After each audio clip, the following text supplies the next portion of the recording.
every third Saturday we will announce as Swachh Andhra Pradesh Day. Swachh Andhra ఒక campaign mode లో తీసుకెళ్తాం. ఇందులో clean, green, environment protection everything వస్తుంది.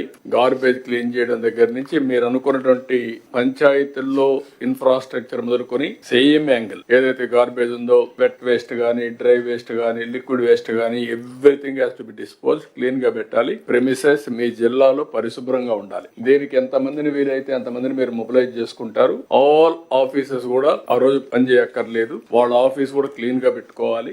ఆలోచన విధానంలో కూడా మార్పు తీసుకురావాలి. ఒక లెగసీ క్రియేట్ చేయాలి. ఫస్ట్ వర్క్ ఇది అయిన తర్వాత ఒక లెగసీ క్రియేట్ కావాలి. ఎక్కడ చూసినా ప్లాంటేషన్ పెట్టడం, ఆ ప్లాంట్స్ అన్ని ప్రొటెక్ట్ చేయడం, ఒక గ్రీనరీ కాన్సెప్ట్, క్లీనినెస్, హైజెనిక్, ప్రజల్లో చైతన్యం, గోయింగ్ ఆన్ టాకింగ్, ఇది ఒక ఉద్యమంగా తీసుకెళ్దాం. అందరం పార్టిసిపేట్ చేస్తాం. దానివల్ల over a period of time ఒక లెగసీ తయారవుతుంది. ఇప్పుడు జపాన్ కి పోతే కాగితాలు ఎక్కడ బయటేరు. ఒకవేళ ఎక్కడన్నా ఒక కాగితం కనపడిస్తే తీసి పర్సులో పెట్టుకుని ఇంట్లో డస్ట్బిన్ వేస్తారు. అందుకే అక్కడ క్లీన్ చేయాలి. క్లైమేట్ కూడా మనకు వస్తుంది. క్లీన్ చేయకపోయినా పరిశుభ్రంగా ఉంటాయి. ఇక్కడ మనకి ఏమైందంటే క్లీన్ చేసినా కూడా మళ్ళీ ఒక గంట మార్నింగ్ పోయి చూస్తే చాలా హ్యాపీ, మధ్యాహ్నం పోయి చూస్తే మళ్ళీ మామూలు అయిపోతుంది. దారిలోనే పారేస్తారు.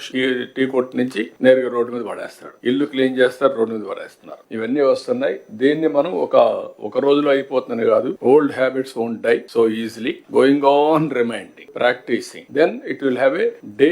మనం అనుకున్న ప్రకారం వస్తుంది. మనం అందరం కొన్ని ప్రిన్సిపల్స్ ఫాలో అవుతున్నాం. How we're following our principles in day to day life, it is only a legacy. మీ పెద్దలు మీకు చెప్పడం, వాళ్ళ పూర్వీకులు వాళ్ళకి చెప్పడం, ఇది కంటిన్యూగా వచ్చింది. మన జీవితంలో భాగస్వాములు అయిపోయాం. ఆచారాలు, సాంప్రదాయాలు ఇవన్నీ కూడా అదే మరికి ఇది రావాల్సిన అవసరం ఉంది. ఫర్ ది లాస్ట్ 30 years నుంచి పనిచేస్తున్నాం కానీ ఇంకా దీనికి క్లిక్ కాలేదు. స్వచ్ఛ భారత్ రిపోర్ట్ కూడా నేను ఇచ్చాను. Government of India Swachh Bharat report తీసుకొని బెటర్ గా ఒక డిపార్ట్మెంట్ క్రియేట్ చేసి ప్రతి ఒక్క స్టేట్ కి స్వచ్ఛ భారత్ వింగ్స్ పెట్టారు, డబ్బులు ఇచ్చారు. కానీ ఇక్కడికి వచ్చినాక అది కూడా క్లోజ్ చేసేసి దగ్గర 80 లక్షల లెగసీ గార్బేజ్ ఓన్లీ పట్టణాల్లో ఉండే పరిస్థితి వచ్చింది.